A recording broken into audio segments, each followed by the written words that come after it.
212장 다 같이 찬송 드리겠습니다. 겸손히 주를 섬길 때 괴로운 일이 많으나 구주여 내게 임주사 잘 감당하게 하소서. 인자말을 가지고 사람을 감화시키며 갈 길을 잃은 무리를 잘 인도하게 하소서. 구주의 귀한 인내를 깨달아 알게 하시고 굳건한 믿음 주셔서 늘 승리하게 하소서. 장래의 영광 비추사 소망이 되게 하시며 구주와 함께 살면서 참 평강 얻게 하소서. 아멘. 하나님의 말씀 베드로전서 5장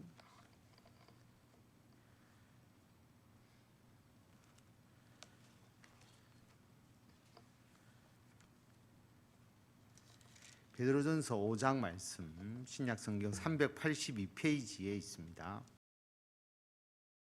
너희 중 장로들에게 권하노니 나는 함께 장로된 자요 그리스도의 고난의 증인이요 나타날 영광에 참여할 자니라.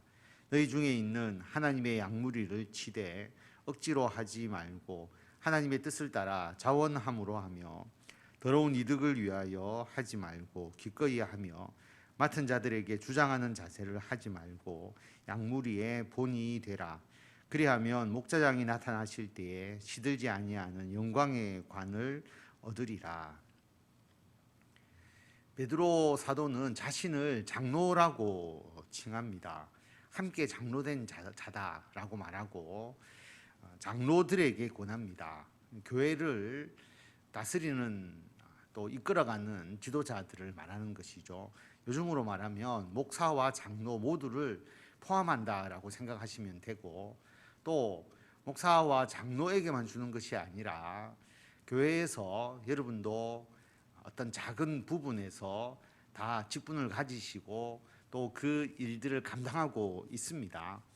교회의 작은 역할을 하는 지도자라도 장로에 해당될 수가 있는 것이죠. 이 말씀의 장로에. 그래서 우리 모두에게 주시는 말씀입니다.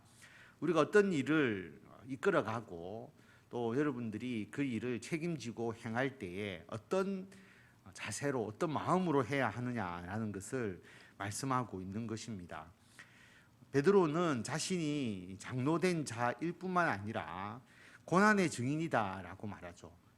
자신도 예수 그리스도의 고난과 또 예수님을 믿는 자로서 많은 고난을 겪었음을 분명하게 이야기를 합니다. 그런데 고난으로 그치는 것이 아니라 앞으로 나타날 영광에 참여하는 자다. 자신은 고난을 겪었지만 예수 그리스도의 그 고난을 함께 하는 것에 대해서 영광스럽게 생각을 하고 자기가 하나님 앞에 갔을 때 하나님께서 자신을 영광스럽게 하실 것이라는 확고한 믿음을 먼저 고백하고 있습니다. 왜냐하면 이게 권면하는 내용 중에서 가장 중요한 내용이기 때문에 자신이 먼저 그런 삶을 살고 있고 또 살았음을 먼저 증언하고 있습니다. 장로는 교회를 이끌어가는 자이기 때문에 2절에 보면 양무리를 치는 역할을 하는 것이죠. 그런데 그 양이 그 장로의 양이 아니라 하나님의 양무리이다라고 하는 겁니다. 그래서 우리가 어떤 일을 감당할 때에 내가 소유하고 있는 어떤 곳이 아니다, 이것을 먼저 생각하는 거죠. 하나님의 소유된 곳이다. 그런데 내가 그 역할을 감당하는 것이죠. 그래서 청직이라는 표현을 우리가 많이 쓰는 이유가 뭐냐 하면 소유가 자기 것이 아니거든요. 그런데 그 소유를 맡아서 일하도록 그렇게 된 것이 청직이지 않습니까? 하나님의 양무리를 치는 목자다. 하나님의 것인데 얼마나 귀하게 여기고 그 양을 돌보아야 하겠느냐라고 하는 것입니다. 그리고 주의 일을 할 때 억지로 하지 마라라고 말합니다. 우리가 하나님의 일을 해야 주의 은총도 받고 또 주님의 일꾼으로서 훈련이 되어서 더 큰 주의 사명을 맡고 그렇게 하기 때문에 사실 교회 일은 권면에 의해서 하기가 굉장히 쉽죠. 일을 해야 좋으니까 봉사하십시오, 일하십시오 이렇게 권면을 하다 보면 어쩔 수 없이 그 일을 맡는 분들이 있습니다. 그러다 보면 억지로 주의 일을 하게 된다라고 하는 것입니다. 그럴 때에 마음에 시험이 들기도 하고 낭망하기도 하고, 그런데 안 할 수는 없거든요. 하긴 해야 되는데 그러면 억지로 하지 않고 일을 안 하는 게 아니라 기쁜 마음으로 순종하는 마음으로 일을 하는 것이 더 중요한 것이죠. 그래서 억지로 하지 말고 하나님의 뜻을 따라 자원함으로 하라. 자원해야 되는데 말이 안 맞잖아요. 자원이면 자기 생각대로 하는 것이 자원인데 그게 아니라 하나님의 뜻을 따라서 자원하라라고 하는 것은 결국 하나님의 뜻에 따라서 맡겨진 주의 일을 해야 하는 것이고, 내가 원하지 않더라도 해야 하는데 원하지 않는 마음을 버리고 자원하는 마음을 가지는 것이 중요한 것이죠. 그래서 하나님께서 뜻한 바가 있으셔서 나에게 일을 맡기셨기 때문에 그것을 기쁜 마음으로 자원하는 마음으로 그렇게 하나님의 것을 내가 온전히 관리한다라는 마음으로 주의 일을 하라라고 말합니다. 그리고 더러운 이득을 위하여 하지 마라라고 하는 겁니다. 모든 세상 일은 이득을 위해서 하는 것이죠. 그래서 어떤 직업을 가지거나 또 우리가 어떤 노력을 할 때도 이 노력의 대가로 반드시 나에게 어떤 결과물이 있다라는 것을 생각하고 그 일을 행하지, 이득이 없는 곳에는 아무런 일을 하지 않는 것이 세상입니다. 그런데 하나님의 일은 어떤 이득을, 우리에게 뭔가 유익을 기대하는 게 아니라 어떤 경우에는 주의 하는데 고난과 고통과 어려움만 있고 우리들에게 하나도 좋은 일이 없을 수가 있는 것이죠. 세상적으로 좋은 일은 없을 수 있는데 그래도 주의 일을 해야 된다라고 하는 것입니다. 그래서 이득을 위하여 하지 말고 기꺼이 하라. 어떤 고난과 어려움이 있다 할지라도 하나님의 뜻에 의해서 맡겨진 것이기 때문에 기꺼이 그 일을 감당해야 한다라고 하는 것입니다. 그리고 3절에 보면 맡은 자에게 주장하는 자세를 하지 말고 본이 되어라. 우리가 어떻게 조직을 이끌어가고 주의 일을 어떻게 해 나가느냐라고 하는 것은, 세상은 명령에 의해서 움직이죠. 위계 질서가 있고, 그래서 조직의 체계가 있고, 그래서 높은 자가 아래에 있는 사람에게 명령하면 따를 수밖에 없으니까 일사불란하게 그렇게 움직여 나가지만 교회는 그렇지 않지 않습니까? 그리스도를 머리로 하고 모두가 지체입니다. 상하관계가 있을 수가 없죠.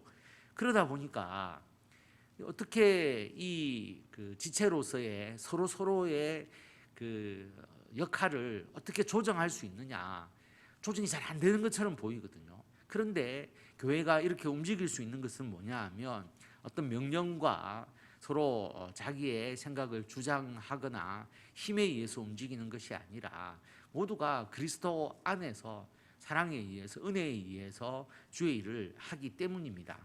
그래서 자기가 본이 되는 모습을 보여주고 사람들이 따를 수 있도록 하는 것이죠. 그게 중요한 지도자의 역할이다라고 하는 것을 말하고 있고, 그렇게 할 때에 목자장이 나타나실 때에, 우리는 작은 목자고 장은 예수님이니까 예수님께서 재림하실 때에 우리들에게 영광의 관을 주실 것이다 라고 말합니다. 5절에 보면 젊은 자들아 이와 같이 장로들에게 순종하고 다 서로 겸손으로 허리를 동이라. 하나님은 교만한 자를 대적하시되 겸손한 자들에게는 은혜를 주시느니라. 그러므로 하나님의 능하신 손 아래에서 겸손하라. 때가 되면 너희를 높이시리라. 그러면 장로가 아닌 사람들, 젊은 사람들이라고 해서 청년만 생각하지 말고, 장로가 그래도 나이가 많다라고 하는 의미를 가지고 있기 때문에 그 장로님보다 더 젊은 사람들이라고 생각하시면 됩니다. 모든 나머지 성도들을 의미한다라고 생각하시면 되죠. 장로에게 순종해야 된다라고 하는 것입니다. 결국 하나님께서 지도자로 세워주셨잖아요. 그러니까 순종하는 마음으로 그 장로에게 순종하면서, 그런데 상하관계가 아니라고 했잖아요. 서로가 겸손으로 허리를 동해야 된다. 장로도 겸손하고, 그리고 젊은 자들도 겸손하고, 서로 겸손하게 서로를 높이면서 그렇게 주의 일을 하게 되면 하나님께서 은혜를 베풀어 주신다. 모두에게 은혜가 되는 것이죠. 겸손한 자에게 하나님께서 은혜를 주시고 높여주신다라고 하는 것을 말하고 있습니다. 7절에 보면 너희 염려를 다 주께 맡기라. 이는 그가 너희를 돌보심이라. 근신하라, 깨어라. 너희 대적 마귀가 우는 사자같이 두루 다니며 삼킬 자를 찾나니 너희는 믿음을 굳건하게 하여 그를 대적하라. 이는 세상에 있는 너희 형제들도 동일한 고난을 당하는 줄을 알미라. 모든 은혜의 하나님 곧 그리스도 안에서 너희를 부르사 자기의 영원한 영광에 들어가게 하시니가 잠깐 고난을 당한 너희를 친히 온전하게 하시며 굳건하게 하시며 강하게 하시며 털을 견고하게 하시리라. 권능이 세세무궁하도록 그에게 있을지어다. 아멘. 제일 문제가 뭐냐 하면 걱정과 근심, 염려라고 하는 것이죠. 여러 가지 요인에서 이 걱정과 근심이 생길 수 있는데, 앞으로 일어날 일에 대한 불안감도 있고, 또 여러 가지 일을 행할 때 겪는 고난에 의해서 이런 걱정과 근심이 쌓여서, 이 걱정과 근심이 있을 때에 사탄이 우리를 미혹하게 되면 그 사탄에게 미혹될 가능성이 굉장히 높은 것이죠. 그래서 대적 마귀가 우는 사자같이 두루 다니면서 삼킬 자를 찾고 있습니다. 그런데 고난과 그리고 걱정과 근심을 통해서 우리를 미혹해 하기 때문에 7절에 보면 너희 염려를 주께 다 맡겨라. 사람이 염려가 없을 수가 없잖아요. 염려가 있는 것은 분명히 맞아요. 염려가 있는데 그 염려를 내가 해결하려고 하지 말고 주님께 맡겨라. 그러면 주님께서 그 문제를 돌보시고 해결해 주신다. 하나님께 맡겨버리면 하나님이 알아서 해 주시지 않겠습니까? 우리에게 나쁜 쪽으로 향하지 아니하시거든요. 여러분이 감당할 수 있으면 여러분이 감당을 하십시오. 그런데 우리가 염려하는 모든 일들이 우리가 할 수 없는 일을 염려를 하죠. 내가 할 수 있는 일을 염려하지 않지 않습니까? 마우스를 들어 올려서 옮기는 건 내가 할 수 있기 때문에 어떻게 옮길까 걱정하지 않잖아요. 염려하는 일은 우리가 못하는 일을 염려하게 되는데, 그 일을 여러분이 하지 못하면서 붙잡지 말고 하나님께 맡기면 된다라고 하는 것입니다. 그렇게 맡겨버리면 예수 그리스도께서 우리를 돌보시고, 그리고 주님께서 해결해 주실 것이라는 믿음이 굳건하게 있으면 사탄을 대적할 수 있는 것이죠. 사탄을 대적해서, 그리고 우리가 그 사탄에 대해서 승리할 수 있고, 뿐만 아니라 우리와 함께 있는 모든 성도들도 우리와 똑같은 고난을 당하고 있다는 겁니다. 여러분, 어떤 신앙의 핍박이 아니라 할지라도 우리가 인생에서 겪는 모든 문제는 나 말고 다른 사람들, 또 우리가 대부분 그리스도인으로서 겪는 고난이 많다고 보면 우리 동일한 그리스도인들이 똑같이 그 어려움을 당하고 있고 그 고난을 겪고 있고 같은 걸 염려하고 있고, 그래서 그 염려를 이제 믿음으로 극복하고 있는 것입니다. 극복한 그리스도인들이 분명히 있다라고 하는 것이죠. 그래서 9절에 보면 세상에 있는 너희 형제들도 고난을 똑같이 당하고 있다. 그들도 이겨내고 있다는 것입니다. 그러므로 나 혼자서 그런 고난을 당한다라고 생각하지 말고 주님께 모든 것을 맡기고 믿음으로 사탄을 대적해서 승리하는 삶을 살아야 한다라고 하는 것입니다.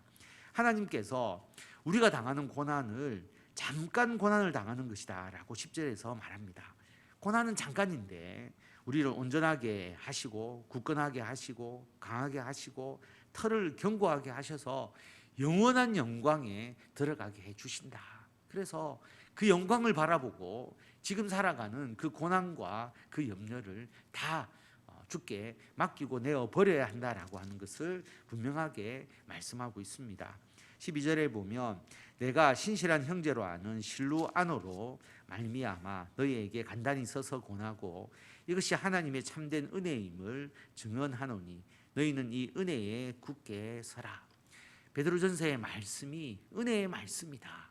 고난을 당하는 성도들에게 힘을 주고 믿음으로 승리하기 위해서 이 베드로전서를 썼다라는 것을 우리가 알 수가 있습니다.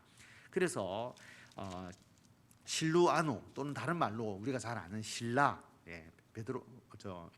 사도 바울과 함께 전도 여행을 했던 그 신라를 의미하는 것이고요. 그리고 13절에 보면 택하심을 함께 받은 바벨론에 있는 교회가 너희에게 문안하고 내 아들 마가도 그리하느니라. 너희는 사랑의 입맞춤으로 서로 문안하라. 그리스도 안에 있는 너희 모든 이에게 평강이 있을지어다. 아멘. 택하심을 함께 받은 바벨론에 있는 교회. 그래서 바벨론이라는 것은 이제 로마를 지칭할 때 바벨론이라는 용어를 많이 씁니다. 그래서 로마에 있는 교회, 그리고 내 아들 마가를 자기 아들이라고 표현할 정도로 그렇게 관계가 깊다라고 하는 것을 알 수가 있고, 마가복음을 읽어보시면 베드로에 대해서 좀 다른 관점 또 세세하게 묘사하고 있음을 알 수가 있습니다. 그래서 마가와 베드로와의 관계가 깊다라고 하는 것을 생각하시고 마가복음을 읽어보면 좀 새로운 느낌을 가질 수가 있습니다. 그래서 마가와 베드로와의 관계가 이렇게 깊었다라고 하는 것을 알 수가 있습니다. 오늘 베드로전서 5장 말씀을 통해서 우리가 하나님의 일을 할 때에 어떻게 해야 되는가라고 하는 것, 우리가 하나님의 일이다, 하나님의 약물이를 치는 것이다, 억지로 하지 말고 자원하라. 그리고 이득을 위해서 하지 말고 아무런 대가가 없더라도 기꺼이 그 일을 감당하라. 그리고 주장해서 명령으로 하는 것이 아니라 본이 되어야 된다. 그리고 젊은 사람들은 순종하고, 그리고 서로 모든 사람들이 겸손하게 그렇게 은혜롭게 주의 일을 해야 한다라고 하는 것이고요. 걱정과 염려 주님께 다 맡기고 주님께서 돌봐 주십니다. 모든 우리 그리스도인들이 똑같은 그 고난을 또 그 염려를 가지고 있지만 이겨내고 있습니다. 우리들의 고난은 잠깐이고 영원한 영광에 우리가 들어가게 해주신다라고 하는 것을 기억하시고 이러한 믿음으로 승리하시면서 금년 한 해 우리가 많은 걱정과 근심 하에 있었지만 주님께서 지켜주셨고 내년에는 우리를 향한 더 큰 은혜와 더 큰 복이 우리를 기다리고 있다라고 하는 것, 그 믿음을 가지고 우리에게 일어나는 모든 일들을 지혜롭게 해결하고 주의 영광 더 크게 나타내시는 저와 성도 여러분들이 다 되시기를 바랍니다. 기도하겠습니다. 하나님 은혜를 감사드립니다. 아버지 하나님, 고난과 염려를 하지 않을 수 없는 시대를 살아가고 있습니다. 참으로 불확실하고 또 여러 가지 어려움과 고통이 전 세계에 만연해 있는 이때에 하나님께서 우리들의 염려를 다 주께 맡기라고 말씀하시오니 우리가 가지고 있는 걱정과 근심을 주께 다 맡기고 주님께서 우리들의 문제를 해결하시고 돌보실 것임을 확실히 믿습니다. 이 믿음으로 나아가게 하시고 우리가 주님의 일을 맡아서 주의 일을 하도록 주님께서 우리를 택하여 주셨습니다.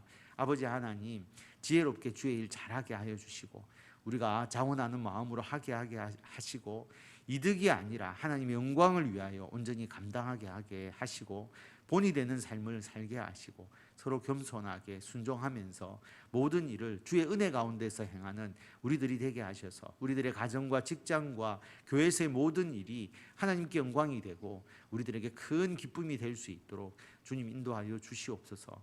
우리가 돌보아야 할 약무리들이 많이 있습니다. 특별히 우리가 기도해야 되는 분들이 있습니다. 하나님, 어려운 가운데 있는 성도들, 아픈 성도들, 특별히 현욱이 성태경 장로님, 우리가 간절한 마음으로 기도합니다. 우리의 힘으로 할 수 없어서 이것은 주님께서 해결해 주실 수밖에 없습니다라고 고백하면서 주께 기도합니다. 하나님, 우리들의 기도를 주님께서 들어주셔서 그 아픈 몸을 어루만지시고 고치시고 회복시켜 주시옵소서. 특별히 선교하시고 주의 일을 하는 우리 동력하는 우리 목사님, 주님께서 기억하여 주셔서 그 땅에서 주의 복음을 위하여 헌신하실 때에 아버지 하나님, 주님의 그 복음의 역사가 그들을 통하여 많은 사람들을 구원할 수 있도록 인도하여 주시고, 주의 일 할 때에 많은 고통과 어려움이 있을 줄 압니다. 하나님께서 그들에게 새 힘을 더하여 주시고 능력과 권능을 주셔서 그 모든 어려움을 이겨내고 그 선교지와 사역지 위에 주의 복과 주의 은혜가 충만하게 임하도록 아버지께서 역사하여 주시옵소서.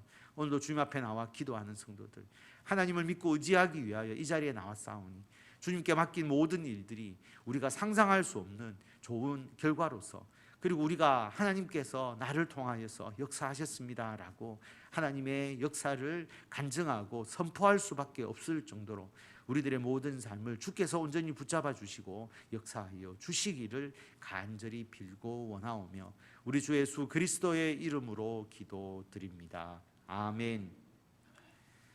우리 주 예수 그리스도의 은혜와 하나님의 무한하신 사랑과 성령님의 감화 감동 교통케 하심이,